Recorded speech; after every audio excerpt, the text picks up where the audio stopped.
Selamat malam saudara yang dikasihi Tuhan.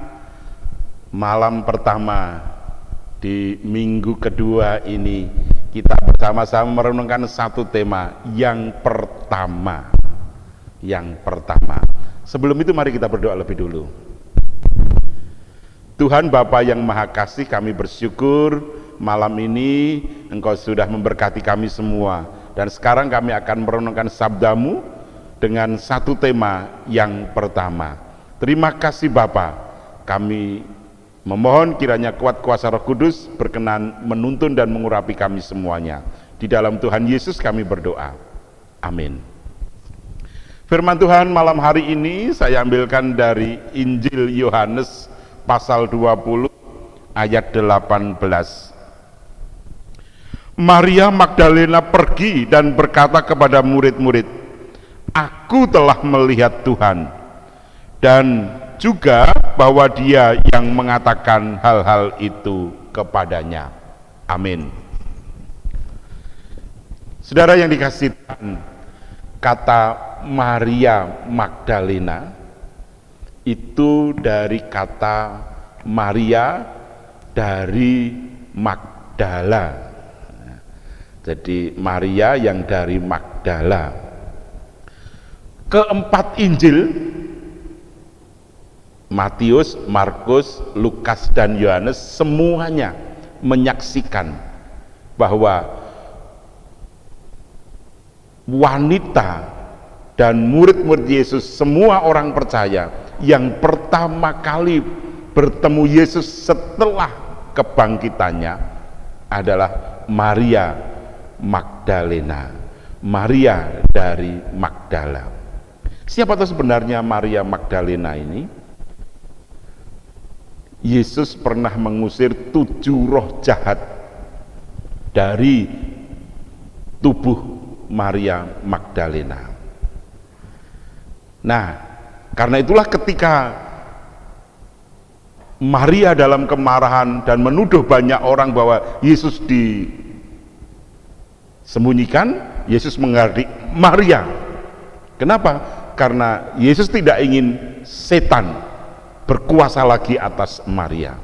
Karena itu setannya dihardik. Jadi rasa marah, rasa sakit hati, dendam dan sebagainya harus diusir dari Maria. Maria bukanlah wanita tunasusila, bukan. Ya, berbeda. Jadi seringkali kita mengatakan bahwa Maria Magdalena adalah wanita tunasusila yang meminyaki kaki Yesus dengan minyak narwastu dan kemudian mengusapnya dengan rambutnya. Bukan. Ya. Tidak ada berita itu dalam Alkitab. Yang ada adalah Maria Magdalena ini adalah Maria dari Magdala yang daripadanya telah diusir 7 roh jahat. Nah, sekarang Tuhan berkenan menampakkan diri kepada Maria Magdalena yang pertama kali setelah kebangkitannya. Lalu apa maknanya bagi kita, saudara? Saya ingin mengajak saudara untuk merenungkan malam ini, perjumpaan ini. Judul kita yang pertama. Yang pertama, kita melihat bahwa perjumpaan Yesus dengan Maria sebagai yang pertama adalah perjumpaan pembaharuan. Di Indonesia dikenal dengan perjuangan perjumpaan emansipasi. Jadi Yesus ingin mengangkat derajat wanita di depan apapun, dia sama dengan laki-laki.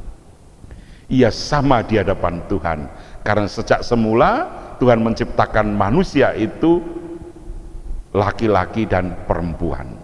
Laki-laki tidak lebih tinggi, perempuan tidak lebih rendah. Demikian juga sebaliknya, perempuan tidak lebih tinggi dan laki-laki tidak lebih rendah, tetapi sama di hadapan Tuhan sebagai makhluk yang diciptakan menurut peta dan gambar Allah.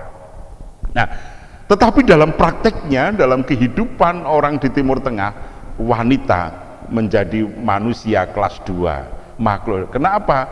Dia tidak laku untuk sebuah kesaksian di pengadilan, kesaksian dianggap bohong dan seterusnya. Tetapi justru sekarang saksi pertama kebangkitan Yesus adalah wanita. Dan itu artinya perjumpaan Yesus dengan Maria adalah perjumpaan pembaharuan, diperbaharui. Nah, karena itu saudara, kalau malam ini saudara merenungkan sabda Tuhan ini, maka saya ingin mengatakan kepada saudara, perjumpaan Yesus dengan saudara adalah perjumpaan pembaharuan. Kalau Maria sudah berkata, dia bersaksi, aku telah bertemu Tuhan, disitulah ada pembaharuan yang luar biasa. Jadi perjumpaan pembaharuan, selain mengangkat derajat wanita, ada pembaharuan dalam hati sanubari Maria. Demikian juga bagi kita hari ini. Kalau saudara malam ini merenungkan sabda Tuhan ini dan saudara bertemu dengan Yesus, maka saudara akan mengalami pembaharuan dalam hati dan jiwa saudara. Saudara harus mengatakan, aku telah bertemu Tuhan, hidupku sudah diperbaharui, masa depanku sudah ada di dalam Tuhan. Karena kalau Tuhan itu hidup, Yesus itu ada hari esok, dan sukacita itulah yang sungguh ya dan amin. Karena itu memperbaharui semangat, motivasi, sukacita yang ada padanya, memperbarui hubungan kita dengan sesama kita, memperbarui hubungan kita dengan makhluk semuanya, memperbarui hubungan kita dengan Tuhan. Karena itulah saudara yang dikasihi Tuhan, perjumpaan kita dengan Yesus membuka sebuah cakrawala baru dalam hidup kita, bahwa hidup kita ada di dalam penguasaan Tuhan. Karena itu kita tidak perlu khawatir. Kita yakin dalam perjalanan ini ada cinta kasih Tuhan yang terus melingkupi kita dan pasti memelihara masa depan kita. Yang kedua, saudara yang dikasihi Tuhan, perjumpaan Yesus dengan Maria itu mengajak kita untuk belajar percaya kepada siapapun. Kita tidak perlu memandang muka, kita tidak perlu memandang ras, kita tidak perlu memandang status ekonomi, kita tidak perlu memandang status. Saudara-saudara, beberapa video viral hari ini saya saksikan yang tersebar di beberapa media massa dan dikirim dari WA ke WA adalah sebuah kejadian di mana orang Indonesia, mungkin orang Asia yang berkulit sawo matang atau bahkan hitam, sedang naik bis di Sydney, Australia. Nah, di situ semuanya duduk, dan yang duduk itu bukan hanya satu orang Asia itu saja, tetapi juga ada orang-orang Australia, mungkin orang Inggris yang lain. Nah, kebetulan saja orang Indonesia barangkali ini adalah berbeda warna kulit sehingga nampak jelas. Kemudian ada wanita yang masih muda, dan di situ kemudian wanita ini berdiri tanpa babibu. Wanita ini kemudian meludahi orang Indonesia ini di mukanya. Jadi orang ini meludahi pria ini yang akan naik bis itu, dan kemudian terjadi pembelaan. Si pria ini mendorong wanita ini sampai terjatuh, didorong beberapa kali sampai terjatuh, dan itu sebuah pembelaan hak, pembelaan emansipasi, pembelaan HAM yang luar biasa. Nah, saya ingin katakan kepada saudara malam hari ini, mari kita juga menghargai semuanya tanpa melihat ras, tanpa melihat agama kita, tanpa melihat apapun, tetapi kita melihat bahwa ada Tuhan yang berbicara melalui itu. Kita yakin, kita mulai belajar percaya siapapun yang memberitakan itu kepada kita, supaya kita bisa menghargai sesama. Karena itulah saudara yang dikasihi Tuhan, mari kita belajar dari kitab suci. Yesus saja berkenan memakai wanita, memakai orang yang dipinggirkan untuk pewarta sukacita, dan kita yakin siapapun bisa dipakai oleh Yesus untuk mewartakan termasuk saudara. Saudara dipakai oleh Tuhan Yesus untuk mewartakan sukacita. Amin. Mari kita berdoa. Ya Bapa yang di surga, kami bersyukur malam hari ini.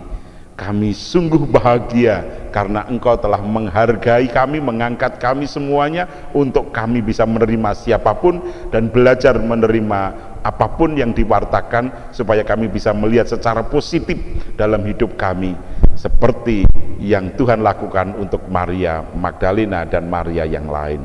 Terima kasih Bapa.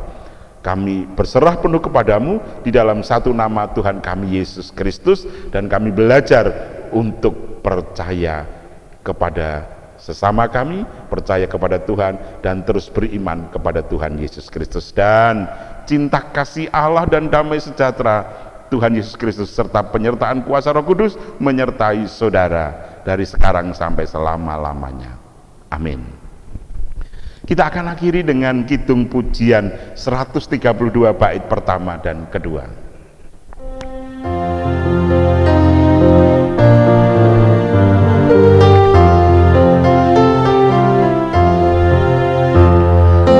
Kuasa serta namamu hendak ku sebarkan, dan kami tak akan malu, ku dibimbing Tuhan bagaikan padi segenggam, tentulah busuk dipendam supaya tumbuh dan segar di panas surya memancar. Berbuahlah, tuaian pun besar.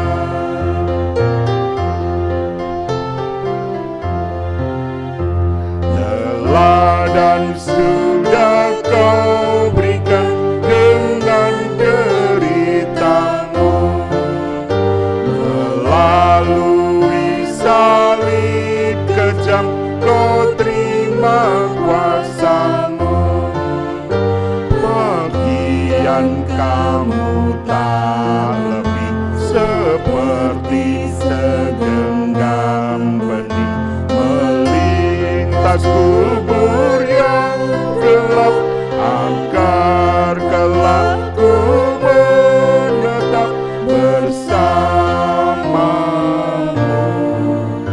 di Firdaus gemerlap. Terima kasih, sampai ketemu besok pagi jam 5. Amin.